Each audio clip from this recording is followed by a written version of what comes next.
Ya, lantas seperti apa produk D100 ini? Apakah produk D100 ini bisa menggantikan produk BBM fosil yang saat ini mendominasi di pasaran serta menjadi bahan bakar masa depan yang ramah lingkungan sesuai standar dunia? Langsung saja kita membahasnya bersama Deputi CEO PT Kilang Pertamina Internasional, Bapak Budi Santoso Sarif, dan Guru Besar ITB, Profesor Subagio, serta Direktur Eksekutif Reform Miner Institute, Bapak Komaydi Notonegoro. Baik. Saya sapa dulu Pak Budi yang ada di studio. Terima kasih sudah hadir Pak Budi. Kemudian ada Prof Subagio. Ya, selamat sore. Selamat sore. Dan ada juga Bapak Komaydi. Selamat sore, Mas. Baik. Nah, tadi kita sudah sempat melihat sekilas penjelasan mengenai D100. Tapi saya ingin membahas lebih detail lagi selama 1 jam ke depan ini ke Pak Budi. Sebenarnya apa D100 ini Pak Budi? Istilah D100 ini sebenarnya itu adalah singkatan dari diesel 100. Diesel 100, baik. Artinya itu adalah produksi solar yang menggunakan 100% bahan bakar nabati. Dalam hal ini adalah sawit. Tapi sawit yang digunakan di sini adalah sawit yang sudah dibersihkan getahnya, baunya, dan dihilangkan impurities kotoran-kotorannya. Jadi kalau tadi lihat sempat di layar itu ada namanya RBDPO, istilah umumnya itu adalah refine, bleaching, deodorize, palm oil. Jadi itu yang kita gunakan sebagai bahan bakunya, dan itu merupakan inovasi dari kami lah, teman-teman di Dumai terhadap kondisi COVID saat ini. Jadi tadi sudah disebutkan juga bahwa kita sudah mencoba dari 7,5, kemudian 12,5, dan terakhir itu memang kami mendapat tantangan dari Bu Nike beserta wakumut kami yang juga wamen pada saat itu, karena kami tadi seperti Bu Nike sampaikan bahwa kita harus mempertahankan kedaulatan energi kita, ketahanan energi kita. Bagaimana caranya kita bisa memproduksi semua menjadi bahan bakar. Nah, itulah kemudian kami bersama teman-teman di unit Dumai melihat suatu kondisi proses yang hanya 12,5 ini. Kemudian kita lakukan suatu perubahan-perubahan. Dan tentunya ini juga tidak terlepas dari produksi katalis sendiri yang kita buat dari teman-teman riset kita bersama Profesor Subagio seperti itu. Jadi ini memang merupakan suatu kebanggaan bagi kita sebagai bangsa Indonesia. Memang kita bisa memproduksi kesiapan-kesiapan yang dikilang dari segi teknikal maupun dari segi material bahan katalisnya itu sendiri. Ya, tapi kan kita selama ini tahu ada B20, B30 hingga pengembangan untuk B100, biofuel 100. Tapi tiba-tiba ucuk-ucuk ini muncul D100 ini Pak. Ini apa bedanya dengan B atau biofuel 100 nanti? Memang sebenarnya pemerintah ini kan sudah mencanangkan bagaimana kita menggunakan bahan bakar nabati seperti itu, energi baru terbarukan. Dimulai dari tahun 2010 itu kalau nggak salah mulai 2,5%, 7,5%, terus kemudian 10%. 20% dan 30% itu yang awalnya kan diminta itu adalah 1 Januari ya, tapi waktu itu juga persiapan kita, Bu Nika minta kita coba November, akhirnya juga secara uji coba bisa dilaksanakan, kita mulai dengan B30. Jadi kemudian tantangan tadi yang disampaikan sebelumnya adalah bagaimana kita membuat 100% seperti itu. Jadi sebenarnya B30 itu dengan D100 itu hanya istilah saja membedakan. Karena supaya orang mengerti bahwa B itu adalah sebenarnya tolak bio, jadi itu dari FAME. Oh, oke. Jadi kalau B100 itu artinya apa adalah produksi solar yang menggunakan FAME 100%, seperti itu. Tapi dari CPO juga kan? Dari CPO, cuman kalau CPO ini dibuat ke FAME dulu. Oh, ke FAME dulu. Fatty acid methyl ester. Kemudian dicampur dengan fosil. Jadi kalau B100 itu adalah sawit yang dirubah menjadi 100% FAME. Kalau B30 itu adalah campuran 30% FAME dengan 70% fosil dari kilang. Dan itu dicampurnya adalah di depot-depot kita di TBBM, terminal BBM. Nah, sedangkan kalau di 100 ini adalah semua bahan baku sawit tadi yang sudah dibersihkan yang namanya RBDP itu diolah di kilang. Langsung dikilang ya? Langsung dikilang, dicampur di kilang, nggak diolah, dioperasikan. Seperti kita buat BBM biasa lah. Masukin salah satu unit yang namanya thermal, disilet hidrotreater menjadi di 100 tadi seperti itu. Oke, baik. Jadi tidak diproduksi menjadi FAME lagi, langsung diproduksi. Kalau FAME kan dia dicampurnya di depo ya? Di depo. Kalau ini langsung di kilang begitu. Langsung diolah. Baik, saya minta tanggapan dari Prof Subagio. Ini Prof ini salah satu yang ikut terlibat dalam pengembangan inovasi ini Pak ya. Prof Subagio. Ya, halo. Iya, komentar Anda, Prof. Ini seperti apa proses pengembangan dari D100 ini? Kabarnya juga kan Prof terlibat dalam pembuatan katalisnya. Ya, benar. Katalisnya adalah hasil penelitian kerjasama antara riset dan teknologi Pertamina dan ITB. Dilakukan sejak tahun 2010. Kami sudah menghasilkan beberapa generasi, misalnya generasi 1 dan 2 gitu. Nah, yang diuji coba tahun 2020 ini adalah hasil pengembangan yang kami sebut generasi 2. Jadi kami sebut PK220 PBS, menghasilkan bahan bakar dari sawit. Jadi penelitiannya kami lakukan bersama Pertamina, yaitu yang dari lalu dengan kami tim dari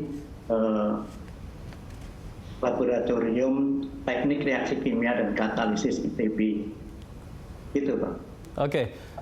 Tadi Menteri Agus Gumiwang mengatakan ini adalah satu tindakan keberanian dari Pertamina. Anda melihatnya apakah memang ini juga satu tindakan keberanian menurut Anda? Ada inovasi ini? Karena kami kan di laboratorium hanya menguji kinerja katalis ini dalam satu reaktor yang membutuhkan katalis kira-kira 30 gram katalis. Kemudian kalau di Pertamina, di laboratorium Pertamina bisa sampai 100 gram katalis. Nah, kemudian hasil penelitian itu kami tawarkan kepada Pertamina, ya tentu kami ketemu Pak Budi untuk diuji di dalam skala komersial yang reaktornya itu diisi dengan katalis sejumlah kira-kira 12 ton, total 12. Jadi pembesaran kapasitas dari mulai ratusan gram tadi menjadi tontonan itu adalah sesuatu yang berani karena risikonya besar ya Pak. Kalau gagal kan hanya harga katalisnya atau harga katalisnya yang mahal, tetapi justru pabriknya akan berhenti hari, mungkin minggu. Nah itulah yang sangat biaya. Oke, baik. Ya, saya coba beralih ke Pak Komaydi. Pak Komaydi, ya, komentar Anda terkait dengan inovasi yang dilakukan Pertamina ini, silakan. Iya, pertama tentu saya mengucapkan atau menyampaikan selamat kepada Pertamina, Pak Budi, tim di Dumai, kemudian Prof. Subagio atas capaiannya di tengah pandemi COVID ini. Kemudian ada sesuatu hal yang sangat produktif yang bisa dihasilkan oleh tim, gitu ya Mas.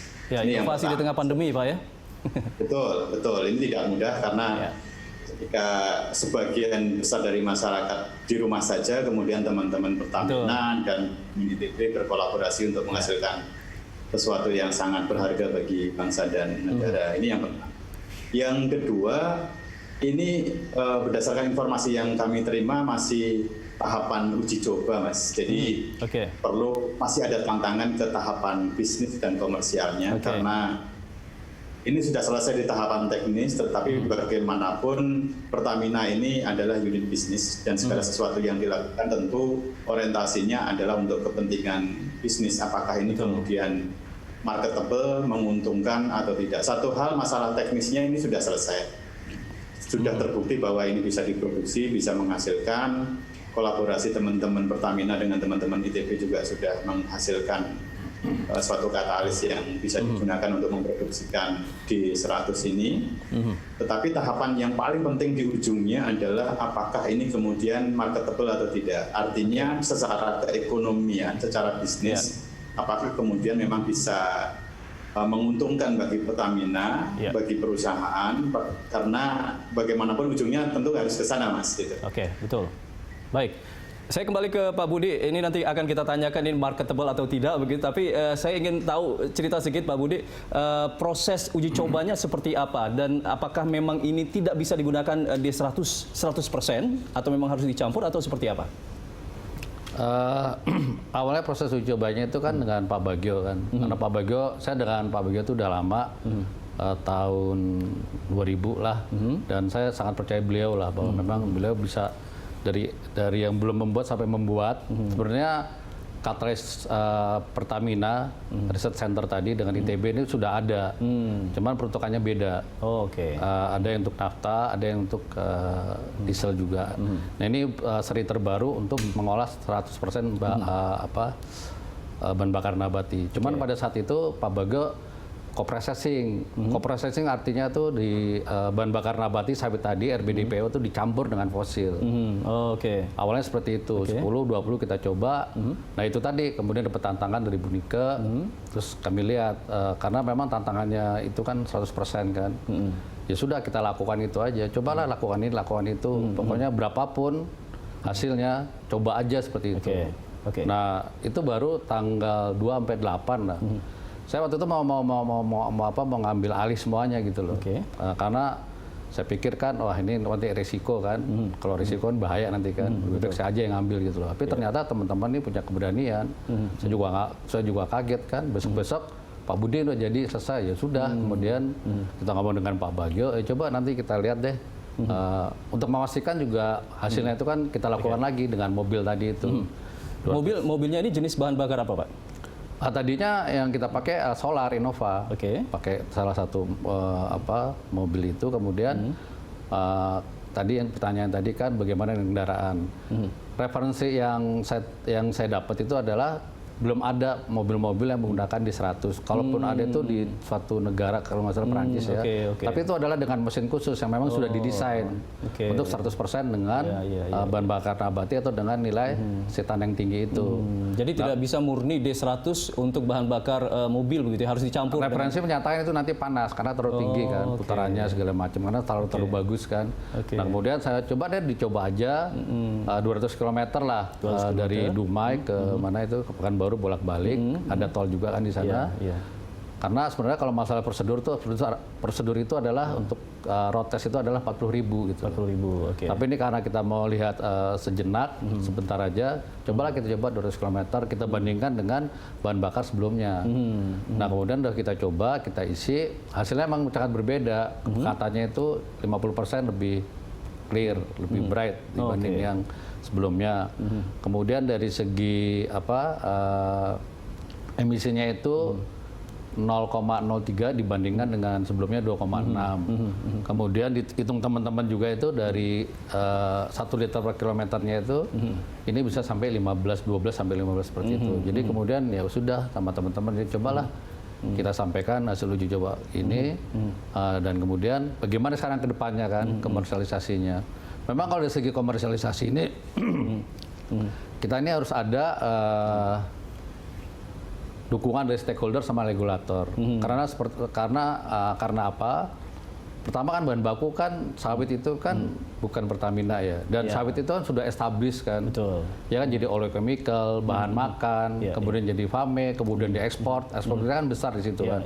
Artinya sudah ada suatu komunitas yang memang menggunakan sawit seperti itu. Itu yang pertama. Yang kedua memang dari sisi operasional kita banyak menggunakan gas hidrogen karena memang senyawanya membutuhkan hidrogen yang lebih besar. Artinya apa? Artinya memang segi operasional itu juga akan lebih besar. Baik. Itu. Saya coba beralih ke Pak Prof Subagio. Prof, singkat saja sebelum Anda akan sholat maghrib ini kira-kira seperti apa tantangan kedepannya? Karena tadi dikatakan oleh Pak Humaydi bahwa ini baru tahap uji coba, tapi tantangan kedepannya harus marketable. Sebenarnya kami juga sudah bersiap-siap untuk agar ini akan marketable ya. Jadi dengan kami bersama-sama masyarakat biohidrokarbon Indonesia itu sudah juga menyiapkan bukan RBDPO, tetapi kami sebut IVO, jadi Industrial Vegetable Oil. Untuk percobaan memang ini belum ada, jadi pada percobaan kali ini dan sebelum ini itu digunakan RBDPO tadi itu.